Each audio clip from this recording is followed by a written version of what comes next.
Pai do Senhor para todos os irmãos. Quero ler uma mensagem aqui da palavra do Senhor, mediante o contexto que nós estamos vivendo hoje. Mas o livro de Êxodo, capítulo 2, parte do versículo 23, fala que: e aconteceu que depois de muitos dias, morrendo o rei do Egito, que os filhos de Israel suspiraram por causa da servidão e clamaram, e o seu clamor subiu a Deus por causa da sua servidão.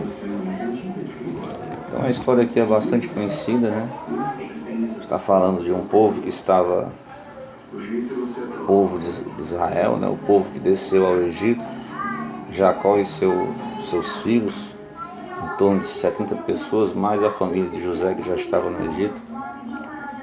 E ali passaram-se muitos anos, houve uma mudança de governo, a qual o governo que assumira não conhecia mais José, e aquele governo começou a colocar práticas contra o povo, Primeiro ele viu que o povo estava crescendo, quantidade de pessoas, se tornando um povo forte.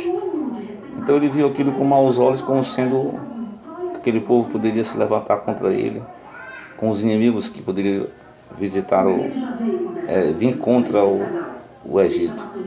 Então a gente percebe que essa questão do governo intervir na vida privada das pessoas, isso já vem de muito tempo, Tempo do faraó, o governo começou a querer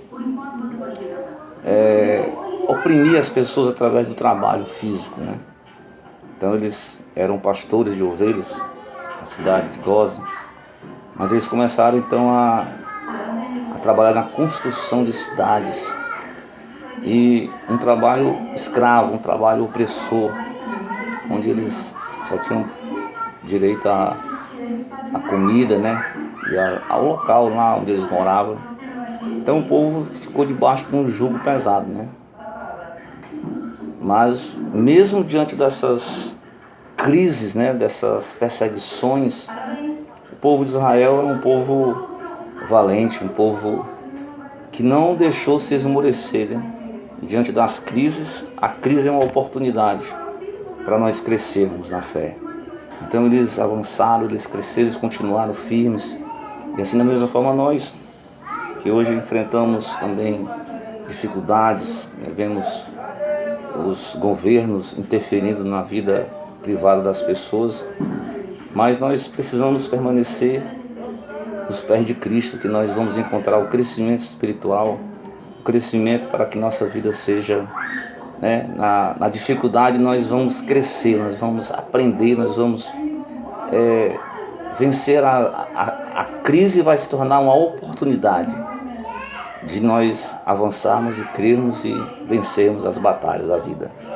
Mas o capítulo 1 mostra que o rei do Egito investe pesado contra a nação de Israel, que estava ali numa cidade, ali no Egito, e eles avançam no sentido de tentar tirar a vida da sua próxima geração, dos seus filhos, Tentou usar as parteiras para que pudesse matar os filhos, principalmente os masculinos. As parteiras tiveram temor a Deus e não assim o fez. E o faraó não desiste.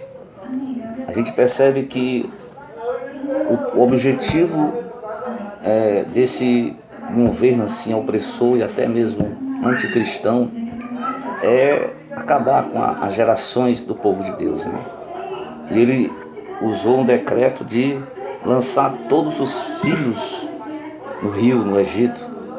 Mas diante desse perigo iminente daquela nação sucumbir, então a necessidade levou eles a realizar esse clamor, como eu li em capítulo 2 de Êxodo, capítulo 22, versículo 23.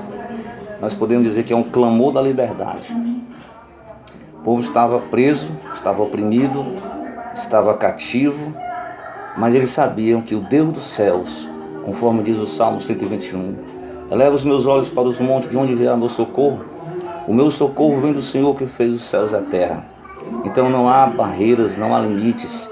Mesmo que as circunstâncias nos prendam a um ambiente, a uma dificuldade, mas nós temos um Deus no céu, o Deus do impossível, o Deus que pode mudar essa situação. Então, meu irmão, creia, faça como o povo de Israel.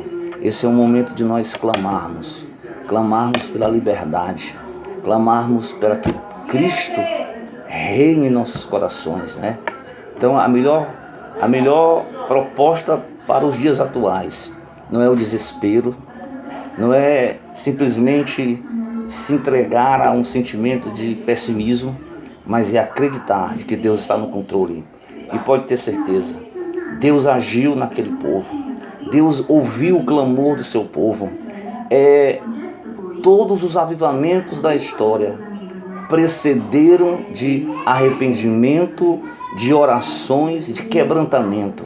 Então não há um avivamento se nós não nos humilharmos, não nos arrependermos dos nossos pecados e nós clamarmos de todo o nosso coração. E pode ter certeza, o clamor pela liberdade, Deus agiu.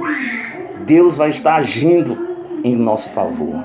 Deus levantou ali uma família piedosa, de uma mulher valente que escondeu seu filho. No capítulo 3, Deus levanta Moisés para começar um processo de libertação, um processo de juízo sobre o Egito. Não é diferente dos nossos dias hoje. Estamos vivendo dias oprimidos. Então a gente olha de um lado para o outro, a gente não vê uma saída, a gente fica amedrontado, com medo de ser contaminado. E o desespero, o desemprego, a crise existencial, a crise econômica, a crise de todos os lados. Mas temos certeza que o clamor ao Deus de Israel, ao Deus que ouviu aquele povo lá no Egito, Deus não tarda, Deus trabalha em favor daqueles que nele esperam. Então por isso, deixo essa mensagem para você. Acredita no Senhor. O Senhor está contemplando, Ele é soberano. Nada foge ao controle dEle. Nós estamos segundo a direção de Deus. E se nós nos humilharmos, como diz 2 Crônicas 7,14, se nós nos arrependermos dos nossos pecados, quem sabe essa situação é um momento para nós avaliarmos a nós mesmos e precisamos despertar, buscar mais, orar mais, se dedicar mais, nos humilharmos mais, porque com certeza Deus fará grandes coisas. Creia nisso. Todas as coisas cooperam para o bem daqueles que amam a Deus, daqueles que são chamados segundo o seu propósito. Então fique com essa palavra e que você se junte ao exército, porque Deus procura um homem, apenas um homem, como ele falou em Ezequiel, um homem que clamasse, que estivesse na brecha, para que ele pudesse agir em favor daquela nação. O cego clamou no caminho de Jericó, Deus abriu os seus olhos. O povo de Israel clamou, Deus envia o libertador. E se nós clamarmos, Deus haverá de agir em favor da nossa nação, em favor da nossa igreja. E aquilo que está fechado, as portas que estão fechadas, o clamor da liberdade fará as portas da prisão se abrir. Creia nisso. Lá em Atos não foi diferente. Pedro foi preso. Havia uma quarentena de soldados. Mas quando a igreja estava ali orando, Deus agiu e libertou a preso. E não vai ser assim na sua vida. O clamor da liberdade. Creia nessa palavra. Que Deus em Cristo te abençoe. Amém.